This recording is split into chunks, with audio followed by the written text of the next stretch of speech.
Shalom, and welcome to the site of Jacob's dream. Imagine our forefather Jacob 3,700 years ago as he escapes from his brother Esau to Haran. On his way, he passed here on these very mountains, laid down to sleep on the stone flat in front of you, and had a dream. And he dreamed, and behold, a ladder set up on the earth, and the top of it reached to heaven. And behold, the angels of God were ascending and descending on it.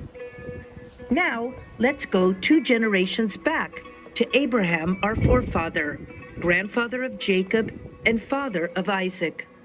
God called upon Abraham and instructed him as follows: "Go from your country, your people, and your father's household to the land I will show you." God commands him to leave everything, believe, and go into the unknown.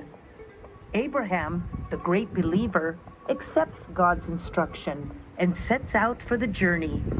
He creates a path with his own 2 feet that will later receive the name the Forefathers' Road, or the Mountain Road, which stretches across the land of Israel from north to south.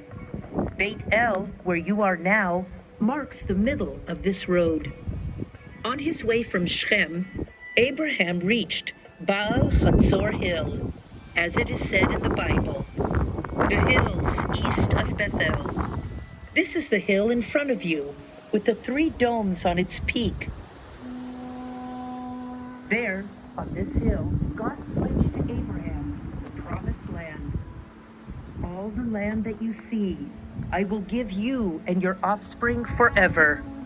Go, walk through the length and breadth of the land, for I'm giving it to you. Now, let's go back to Jacob, who was running away from Esau. Night fell, and he had to sleep on this very site. In his sleep, he dreamt a prophetic dream and heard a divine voice. "I am the Lord, the God of your father Abraham and the God of Isaac. I will give you and your descendants the land on which you are lying. Your descendants will be like the dust of the earth, and you will spread out to the west and to the east, to the north and to the south. All the peoples on earth will be blessed through you and your offspring." Jacob wakes up agitated from the revelation he gained. When Jacob awoke from his sleep, he thought, "Surely the Lord is in this place, and I was not aware of it." He was afraid and said, "How awesome is this place! This is none other than the house of God. This is the gate of heaven." He called that place Bethel. The emotional words of Jacob when he woke up from his exciting dream inspired the young settlers who established the community of Beit El. In 1977, a small group of settlers followed the divine instruction to Jacob: "Go up to Bethel and settle there." And they established here the renewed community of Beit El. The community of Beit El continues to grow and fulfill the promise, "And I will bring you back to this land," which was explained by the sages of the Mishnah and the Talmud as a promise to return the Jewish people from the diaspora to the land of Israel.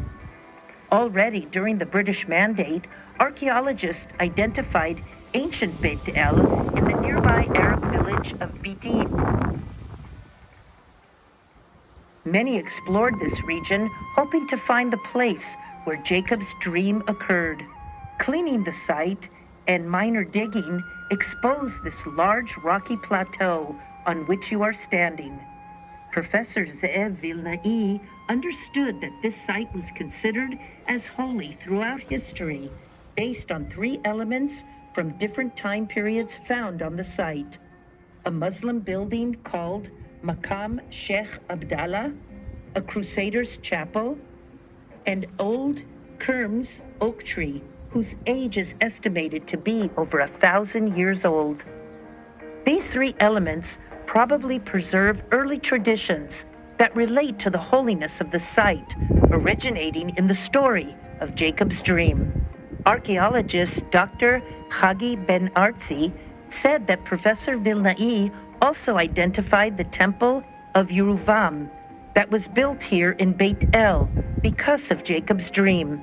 It is actually possible to see remains at the site that could have been used for religious rituals.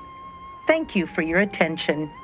You are invited to pray so that Heaven's Gate will also be opened for your prayers. From here, you can continue walking along the trails, visit the Olive Press Cave, and the dozens of burial caves spread around. We wish you a pleasant visit to this inspiring region.